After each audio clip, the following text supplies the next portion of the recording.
डैनियन जो कि अमेरिका का रहने वाला है, वो सब ग्रह में उसे मृत घोषित कर कर लिटा दिया जाता है और उसके 2 घंटे बाद वो जीवित होता है। ये कहानी सच्ची है, अमेरिका की है और ज़्यादातर लोग कहते हैं कि ऐसी सारी घटनाएं होती हैं, ये सभी इंडिया में होती हैं, ऐसा कुछ नहीं है, कहीं भी किसी भी देश में हो सकती है। बहुत सारी देश विदेश की खबरें मैं आपके सामने लेकर आई हूँ। आज एक सच्ची कहानी जिसमें आसमानी बिजली गिरने से इंसान धरती से जाता है और डॉक्टर्स मृत घोषित करते हैं, डेथ सर्टिफिकेट बनाते हैं, लेकिन उसके 2 घंटे बाद वो जीवित हो जाता है। नमस्कार, मैं महक चौधरी आज आपके सामने फिर से एक सच्ची घटना लेकर आई हूँ। ये घटना है एक बहुत बड़े बिजनेसमैन की। ये घटना हमारे सामने आई है अमेरिका से। तो शुरू करते हैं इस कहानी को। एक लड़का जो कि पढ़ने में बेहद ही होशियार होता है और अमेरिका जैसे शहर में आप समझ सकते हो कि बच्चों को बहुत जल्दी ही खुद का काम करने के लिए बोल दिया जाता है, क्योंकि वहां पर भारत की तरह बच्चों की इतनी लंबी जिम्मेदारी नहीं उठाई जाती जैसे यहाँ पर उठाई जाती है। वहां पर माओ को भी, जैसे यहाँ पर ऑपरेशन होता है 3-3 6-6 महीने तक माएँ अपने शरीर को रेस्ट देती हैं, वहां पर ऐसा कुछ नहीं होता। वहां पर बच्चे पैदा होते हैं, उसके थोड़ी देर बाद ही माएँ अपना खुद का काम खुद ही करने लगती हैं। एक तो वहां पर टेक्नोलॉजी बहुत है, एक वहां पर लोग एकल परिवार ज्यादातर रहते हैं। हमारे यहाँ की तरह जॉइंट फैमिली नहीं रहती, न सास का प्यार मिलता है, न ससुर का आशीर्वाद मिलता है, न नंदों की ठिठोली मिलती है। वहां पर बहुत ही दूर दूर लोग रहते हैं और ज्यादा एक दूसरे से इतना तालमेल नहीं रखते हैं। ऐसी जगह की ये बात है, क्योंकि यहाँ हमारे भारत में जैसी जैसी संस्कार हैं, जैसे लोग रहते हैं, इन सब की चर्चा सभी देशों में होती है और बहुत सारे देश हमारे देश के रिश्तों से बहुत प्रभावित होते हैं। यहाँ की संस्कृति से इतने प्रभावित होते हैं कि वहां पर बताया जाता है कि रसिया में एक छोटा वृंदावन बनाया गया है, जहां पर जैसे हमारे कान्हा जी हैं, हमारे यहाँ वृंदावन है। यहाँ पर जैसे पूजा पाठ भजन कीर्तन होते हैं, वहां पर भी भजन कीर्तन नियमित रूप से कान्हा जी को भोग लगाया जाता है। और इन देशों के लोग पूरी रिसर्च करके हमारे धर्म को मानते हैं। जब वो मानते हैं कि हाँ, हम लोग यहाँ जो ये धर्म है, जो हमारे देश का जो हिंदू धर्म है, इसकी जो उत्पत्ति है वो कितनी पुरानी है, और जो कान्हा जी हैं उनकी जो कहानियां हैं उन सभी को पढ़ते हैं, उन सभी पर रिसर्च करते हैं और तभी इन चीजों को वो मानते हैं। अमेरिका जैसे देश में एक लड़का जिसे बहुत जल्दी ही बोल दिया जाता है अपना खुद का काम करो, वो पढ़ने में बहुत होशियार होता है और धीरे धीरे मेहनत करके एक बहुत बड़ा बिजनेसमैन बन जाता है, जिसका नाम होता है डैनियन। और वो अपने बिजनेस में इतना नाम हासिल कर लेता है कि लोग उसकी वाही वाही करते हैं। जहां जहां देखते हैं वहीं पर डैनियन का नाम होता है। बिजनेस का मास्टर उन्हें कहा जाता है और वो अपनी जिंदगी को एंजॉय कर रहे थे। लगभग उनकी उम्र जो होती है वो 50 साल के उम्र है और दौर पर है अब फिलहाल के लिए, लेकिन ये जो कहानी है ये अब से 10 साल पहली है। तो तकरीबन 39-40 साल उनकी उम्र रही होगी। बिजनेस के दौरान जब वो सारे काम करने के बाद एक ट्रिप से लौट रहे थे और एक शांत सी जगह देखते हैं, तो वहां पर रहते हैं, तभी आसमान में बिजली कड़कती है। और बिजली कड़कने से जब बहुत तेज बिजली गिरती है तो वो डैनियन पर गिर जाती है। गिरने के बाद डैनियन को महसूस होता है कि बिजली उसके सर से पार होती है और उसकी रीढ़ की हड्डी तक पहुंच जाती है। उसे बहुत जलन महसूस होती है और वो बहुत बुरी तरीके से झुलस जाते हैं। उसके बाद वहां के कुछ लोगों को जब पता चलता है तो उसे लेकर सीधा हॉस्पिटल जाया जाता है। हॉस्पिटल में उनका जब ट्रीटमेंट चल रहा था तो वहां पर उनकी पत्नी और उनके दोनों बच्चे वो भी वहां पर आते हैं और आने के बाद अब वो उन्हें देखते हैं और बहुत परेशान और बहुत हैरान हो जाते हैं। लेकिन उनका वहां पर जो ट्रीटमेंट चला उसके कुछ ही देर बाद डॉक्टर्स ने उन्हें मृत घोषित कर दिया था। उन्होंने कहा था कि अब इन्हें हम नहीं बचा सके, इनके अंदर जान बाकी नहीं है। परिवार का रो रो कर बुरा हाल हो जाता है और अब उनका डेथ सर्टिफिकेट बना के, उनकी डिस्चार्ज समरी बना के उन्हें ट्रांसफर कर दिया जाता है सब ग्रह में पोस्टमार्टम के लिए। वहां पर करीबन 2 घंटे हो जाते हैं। परिवार वाले बाहर इंतजार कर रहे थे कि अब डेड बॉडी मिलेगी तो अब अंतिम प्रक्रिया करनी होगी, लेकिन वहां पर अचानक से चमत्कार होता है और 2 घंटे बाद डैनियन जीवित हो जाते हैं। वो उठकर अपने खुद से उठते हैं जिस पर वो लिटाए हुए थे, जिस बेड पर, और वो चीखने लगते हैं, बुलाने लगते हैं। तो स्वग्रह में जो व्यक्ति रहता है वो आता है, वो उन्हें देखकर डर जाता है। बाहर जाकर डॉक्टर को बताते हैं, तो डॉक्टर और उनकी टीम आती है एक साथ, उन्हें देखते हैं, उनसे बात करते हैं। तो वो बताते हैं कि मैं जीवित हो चुका हूं और मैंने यमदूतों को देखा है। वो अपनी भाषा में फरिश्ते कहते हैं मैंने फरिश्तों को देखा है, उन्हीं ने मुझे वापस भेजा है। और इस कहानी को सुनकर वो थोड़ा अचंभित फील करते हैं, क्योंकि डॉक्टर्स इन चीजों को नहीं मानते हैं। और अब वो कहते हैं चलो ठीक है, और फिर उनका बाकी का ट्रीटमेंट किया जाता है। अब परिवार को पता चलता है कि डैनियल जीवित हो चुके हैं, तो वो बहुत खुश हो जाते हैं। वहां पर 2-3 दिन उनका ट्रीटमेंट चलता है और उन्हें वापस घर की डिस्चार्ज समरी दे दी जाती है। परिवार वाले जब उन्हें लेकर जा रहे थे तो डॉक्टर्स को कह रहे थे कि आप जल्दबाजी में फैसला करते हैं, अगर ये अभी नहीं उठते तो शायद कुछ और हो सकता था। और वो बहुत परेशान होकर इस बात को कहते हैं। डॉक्टर्स अपनी बात पर नीचे सर कर लेते हैं और शर्मिंदगी महसूस करते हैं। वैसे उन्होंने अपनी तरफ से कोई कसर नहीं छोड़ी थी, लेकिन भगवान की करनी को चाहे कोई डॉक्टर हो, चाहे साइंटिस्ट हो, कोई भी नहीं बदल सकता। उनका जो नेचर है वो उसी हिसाब से चलते हैं, पूरी प्रकृति को वही चलाते हैं।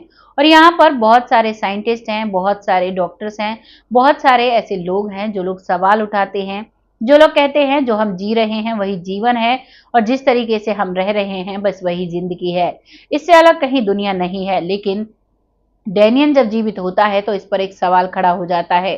डैनियल घर आता है तो उसके घर वाले पूछते हैं, तो वो बताता है कि मैं जब मुझे आसमानी बिजली पड़ी तो मुझे ऐसा लगा कि मैं कहीं हवा में उड़ रहा हूँ, और कहीं बहुत बड़े बड़े पत्थर हैं, और बहुत शांत सी वहां पर एक नदी है, और बहुत हरी भरी हरियाली भी है, और मैं वहां से उड़ता चला जा रहा हूँ।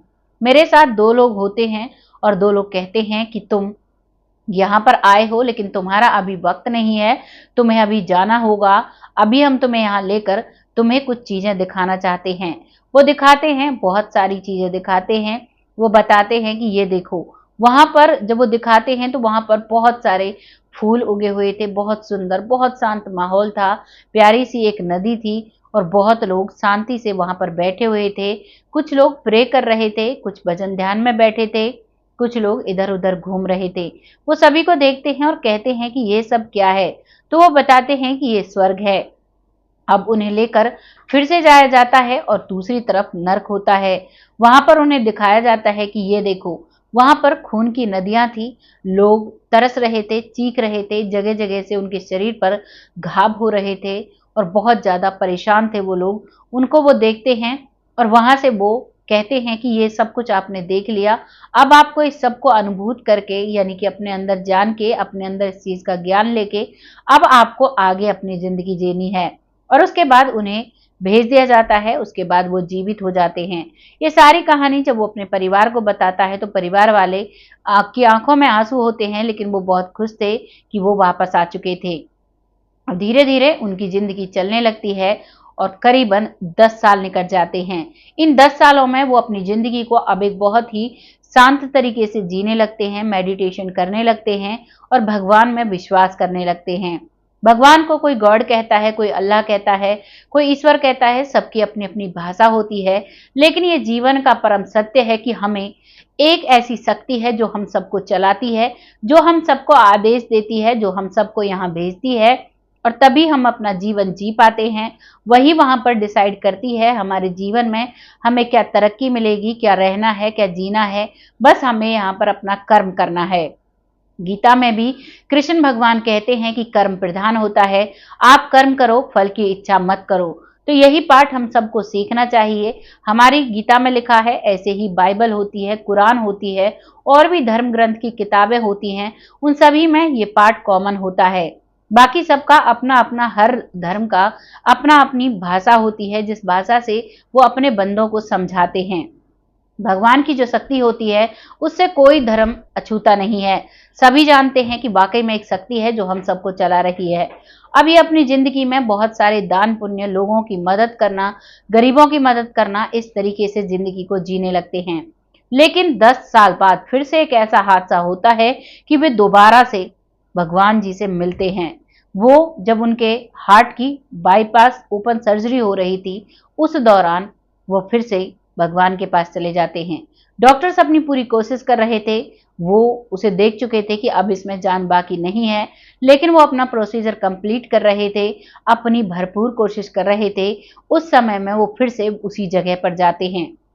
वहां जाकर देखते हैं कि वहां पर वही शांत सा माहौल है, और वो सोचते हैं कि ये होता क्या है कि मैं बिल्कुल भी शून्य हो जाता हूँ। वो अपने अंदर ना कोई दर्द, ना कोई काम, ना कोई क्रोध, ना कोई लोभ, ना कोई लालच, ना कोई आगे बढ़ने का जज्बा, ना कोई पीछे रह जाने का दुख, कोई भी चीज अपने अंदर महसूस नहीं करते हैं। बस वहां आनंद में हवा में घूमते रहते हैं। इधर उधर देखते हैं, वही शांत माहौल, स्वर्ग नर्क सब कुछ दिखता है। अब की बार उन्हें लेने के लिए कोई भी नहीं आता है। वो ऐसे ही हवा में तैर रहे थे, तभी वो वहां पहुंचते हैं। तो वहां पर एक बहुत ही बड़े, एक ज्ञानी बाबा बहुत बड़ी किताब को लेकर बैठे हुए हैं। वो किताब में कुछ लिख रहे हैं, और वो देखते हैं और कहते हैं, तुम फिर से आ गए, अभी तुम्हारा वक्त नहीं था। तुम यहाँ बार बार आ जाते हो। तुम्हें हमने कर्म दिए हुए हैं, तुम्हें उन्हें पूरा करना होगा, और उसके बाद तुम्हें यहाँ आना होगा। वहां से जब ये आदेश मिलता है तो उसके बाद ही उसमें सांस बाकी आ जाती है।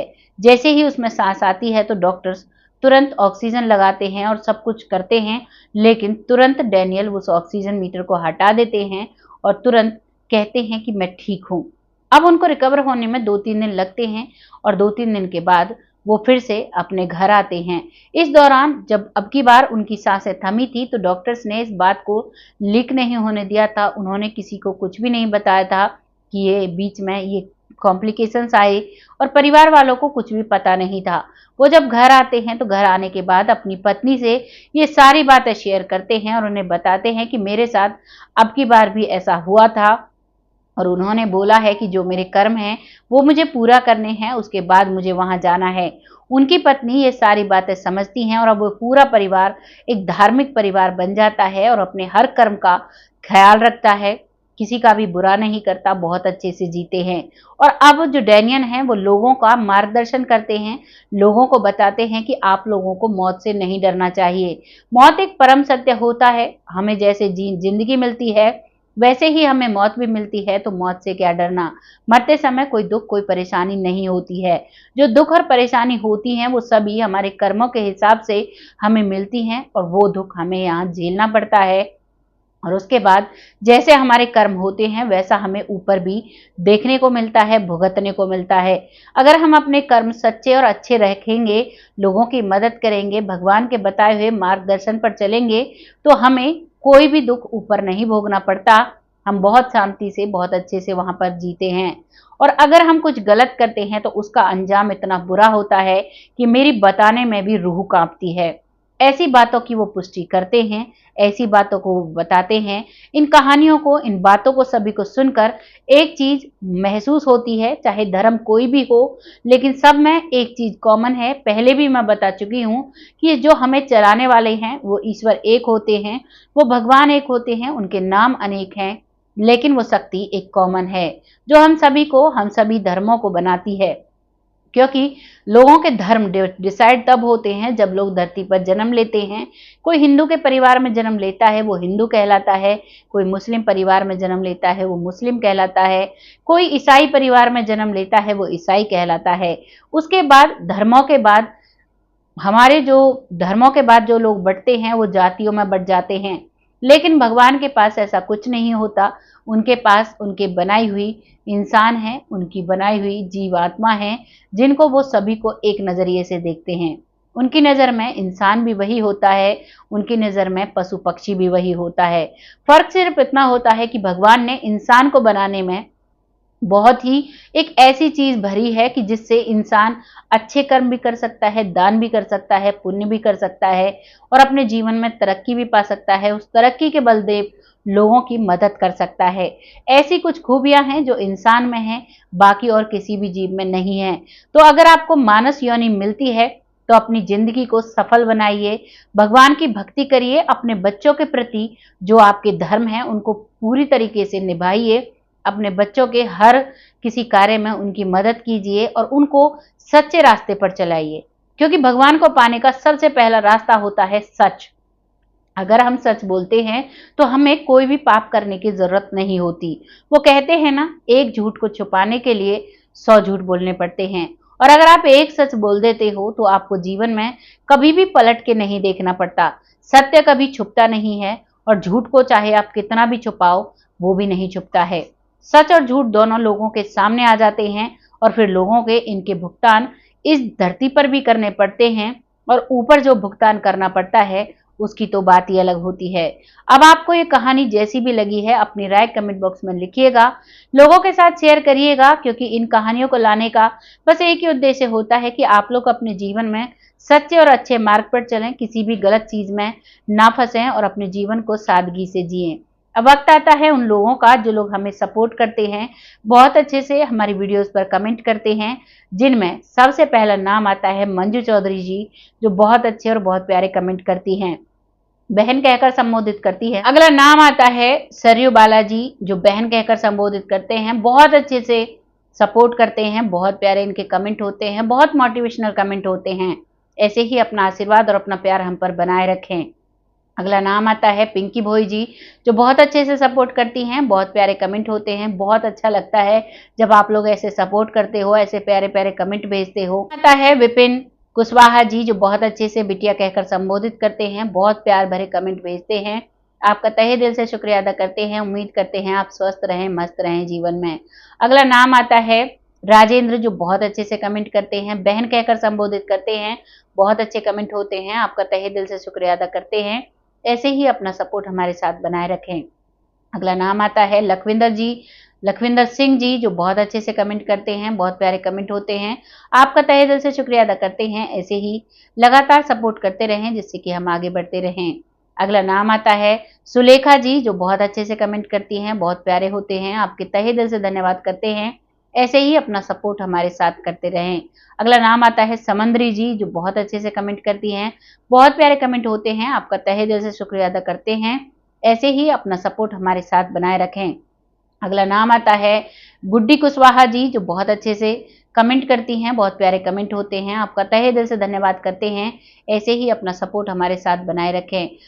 अगला नाम आता है अनीता गढ़वाल जी, जो बहुत अच्छे से कमेंट करती हैं, नई व्यूवर हैं, बहुत प्यारे कमेंट हैं, आपका तहे दिल से शुक्रिया अदा करते हैं।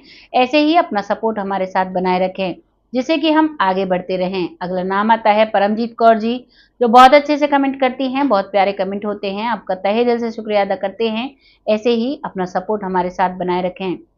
अगला नाम आता है सुखबीर जी, जो बहुत अच्छे से कमेंट करते हैं, बहुत प्यारे कमेंट होते हैं, अंकल जी हैं, आपका तहे दिल से शुक्रिया अदा करते हैं। ऐसे ही अपना सपोर्ट हमारे साथ बनाए रखें। अगला नाम आता है जायसवाल जी, जो बहुत अच्छे से कमेंट करते हैं, बहुत प्यारे कमेंट होते हैं, आपका तहे दिल से शुक्रिया अदा करते हैं। ऐसे ही अपना प्यार और सपोर्ट हमारे साथ बनाए रखें। अगला नाम आता है विवेक चौधरी जी, जो बहुत अच्छे से कमेंट करते हैं, बहुत अच्छे से सपोर्ट करते हैं। ऐसे ही अपना साथ हमारे साथ बनाए रखें जिससे कि हम आगे बढ़ते रहें। अगला नाम आता है आलोक शर्मा जी, जो बहुत अच्छे से कमेंट करते हैं, रेगुलर व्यूवर हैं, आपका तहे दिल से शुक्रिया अदा करते हैं। ऐसे ही अपना सपोर्ट हमारे साथ बनाए रखें। अगला नाम आता है रवि चौधरी जी, जो बहुत अच्छे से सपोर्ट करते हैं, बहुत प्यारे कमेंट भेजते हैं, आपका तहे दिल से शुक्रिया अदा करते हैं। ऐसे ही अपना सपोर्ट हमारे साथ बनाए रखें। आज यहीं पर सिलसिला समाप्त होता है, बहुत सारे नाम रह गए हैं जिनका नाम अगली वीडियो में ले लिया जाएगा। ऐसे ही अपना प्यार और सपोर्ट हमारे साथ बनाए रखें जिससे कि हम आगे बढ़ते रहें। तब तक के लिए खुश रहें, आबाद रहें, सभी स्वस्थ रहें, भगवान से दुआ करते हैं। तब तक के लिए जय हिंद, जय भारत।